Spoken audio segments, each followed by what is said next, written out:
नमस्कार दोस्तों, एक बार फिर स्वागत है आपका एबी क्लासेस के इस न्यू वीडियो में। दोस्तों, आज का जो वीडियो है बहुत इंपॉर्टेंट है क्योंकि ये वीडियो जो है वो है पर्यावरण एवं सामाजिक अध्ययन पर, जो कि आपकी शिक्षक भर्ती और भी बहुत सारे एग्जाम्स के लिए बहुत ही इंपॉर्टेंट है। तो चलिए स्टार्ट करते हैं ये वीडियो इसके पहले प्रश्न से। निम्न में से कौन सा अनुच्छेद सार्वभौमिक मानवाधिकार सुनिश्चित करता है?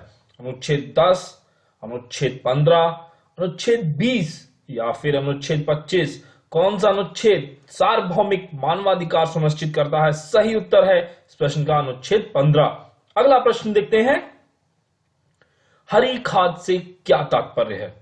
फसलों में कृमिनाशक डालना, लेग्यूमिनस पौधों की हरी फसल उगाना, मिट्टी में अपघटित कार्बनिक पदार्थ मिलाना, या फिर फसलों में ताजा बने पेस्टिसाइड डालना। हरी खाद से क्या तात्पर्य है? इन चार ऑप्शंस में से आपको बताना है। सही उत्तर जो है वो है आपका लेग्यूमिनस पौधों की हरी फसल उगाना। अगला प्रश्न देखते हैं।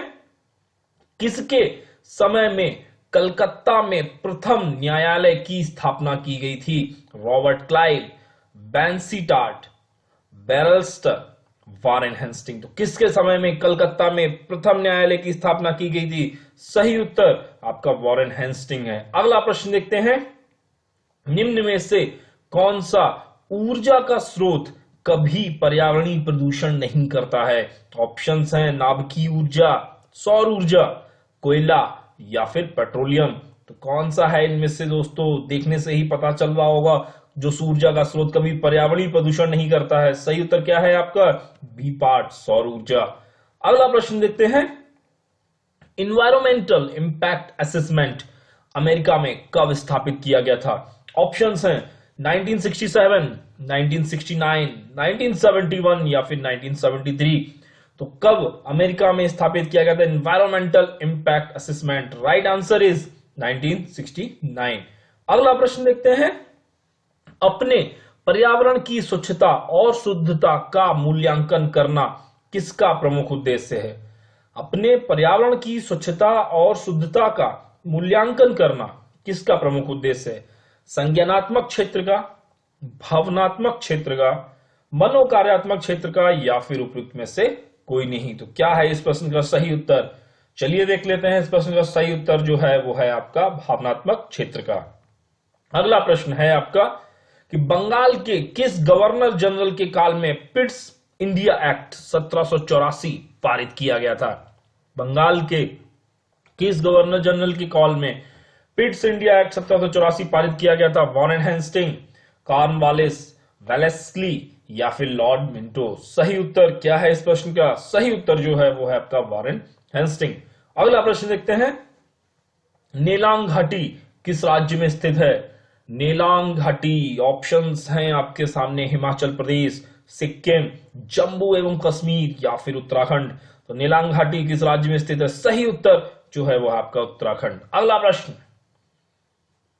जल संग्रहण के संबंध में यहां की क्षेत्रीय भाषा अनुसार कौन सा युग्म सुमेलित नहीं है? जल संग्रहण के संबंध में वहां की क्षेत्रीय भाषा अनुसार कौन सा युग्म सुमेलित नहीं है? ऑप्शंस हैं राजस्थान खादिन, बिहार आहार, कर्नाटक कांदी, तमिलनाडु एरिस। तो जल संग्रहण के संबंध में वहां की क्षेत्रीय भाषा अनुसार कौन सा युग्म सुमेलित नहीं है? सही उत्तर क्या है आपका? कर्नाटक कांदी। अगला प्रश्न देखते हैं। हिमालय पर्वत श्रेणियां निम्नलिखित में से किस राज्य का हिस्सा नहीं है? हिमालय पर्वत श्रेणियां निम्नलिखित में से किस राज्य का हिस्सा नहीं है? उत्तराखंड, उत्तर प्रदेश, सिक्किम या फिर हिमाचल प्रदेश। तो हिमालय पर्वत श्रेणियां कहां किस राज्य में नहीं है? सही उत्तर क्या आएगा आपका? उत्तर प्रदेश। अगला प्रश्न। अत्यधिक चारण का परिणाम हो सकता है? क्या होता है अत्यधिक चारण का परिणाम? मृदा प्रदूषण, मृदा अपरदन, ताप प्रदूषण या फिर जलवायु परिवर्तन। तो अत्यधिक चारण का परिणाम क्या होता है? सही उत्तर क्या है? मृदा अपरदन। अगला प्रश्न आपके सामने है।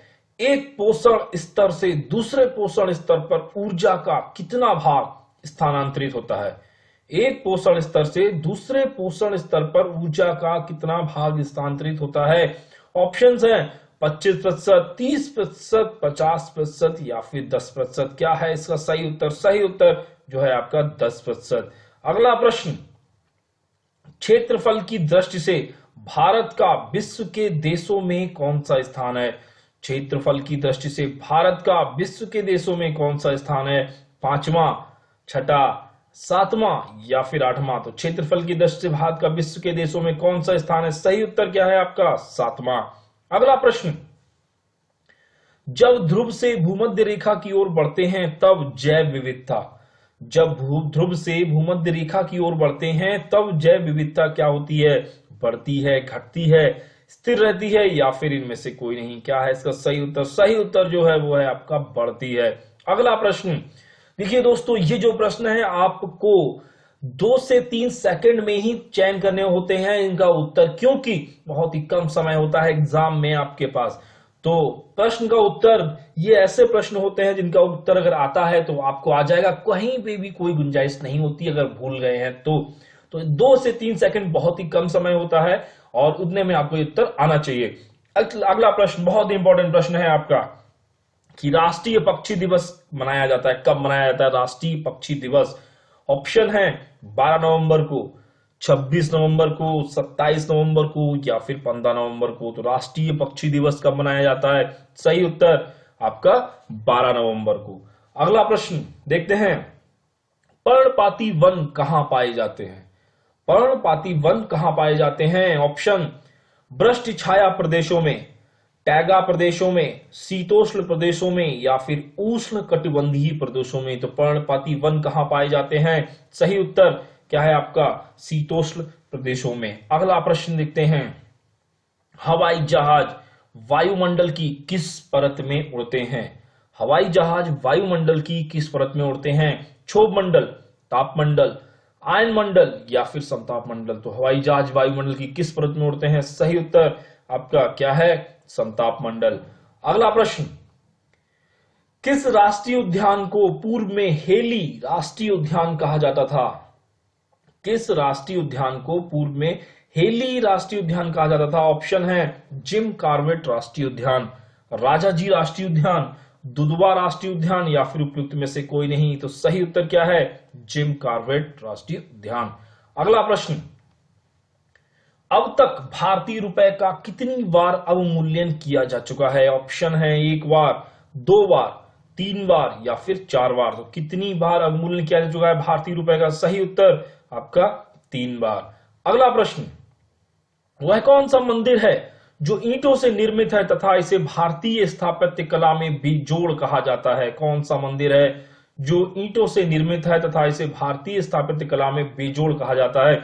ऑप्शंस, पलारी का सिद्धेश्वर मंदिर, खरौद का सबरी मंदिर, सिरपुर का लक्ष्मण मंदिर या फिर राजिम का राजीव लोचन मंदिर। तो कौन सा मंदिर है जो ईंटों से निर्मित है? मेन चीज ये है। सही उत्तर क्या है आपका? सिरपुर का लक्ष्मण मंदिर। अगला प्रश्न, मैंग्रोव भारत के निम्नलिखित वनों में से किसका सर्वप्रमुख वृक्ष है? ज्वारीय वन, शुष्क सदाबहार वन, उपोष्ण कटिबंधीय आर्द्र वन या फिर उष्ण कटिबंधीय सदाबहार वन? तो मैंग्रोव भारत के निम्नलिखित वनों में से किसका सर्वप्रमुख वृक्ष है? सही उत्तर क्या है आपका? ज्वारीय वन। अगला प्रश्न, राष्ट्रपति के निर्वाचन के लिए क्या योग्यता नहीं है? उसे भारत का नागरिक होना चाहिए, ये योग्यता है। वह 35 वर्ष की आयु पूरी कर चुका हो, ये भी योग्यता है। वह किसी अन्य लाभ के पद पर ना हो, ये योग्यता नहीं है। वह लोकसभा की निर्वाचन के लिए रहे हो, ये भी योग्यता है। मतलब वह किसी अन्य लाभ के पद पर ना हो, ये योग्यता नहीं है। सही उत्तर क्या होगा? Third part. अगला प्रश्न देखते हैं, भारत में किसे बैंकों का बैंक कहा जाता है? बहुत ही आसान प्रश्न, बहुत ही सिंपल प्रश्न। भारत में बैंकों का बैंक एक ही कहा जाता है, क्या? रिजर्व बैंक, मतलब भारतीय रिजर्व बैंक। अगला प्रश्न, मौर्य काल में शिक्षा का सबसे प्रसिद्ध केंद्र कौन सा था? ऑप्शंस हैं तक्षशिला, नालंदा, वल्लभी या फिर उज्जैनी। तो मौर्य काल में शिक्षा का सबसे प्रसिद्ध केंद्र कौन सा था? कौन सा था दोस्तों? सही उत्तर क्या है? तक्षशिला। अगला प्रश्न देखते हैं, कोरबा सुपरताप विद्युत संयंत्र कहां पर स्थित है? कोरबा सुपरताप विद्युत संयंत्र कहां पर स्थित है? जमलीपाली, पथड़ी, गोपाल नगर या फिर चंदन नगर। तो कोरबा सुपर ताप विद्युत संयंत्र कहां पर स्थित है? ऑप्शन आपको बताना है, इसका कौन सा सही उत्तर है? सही उत्तर जमनीपाली है।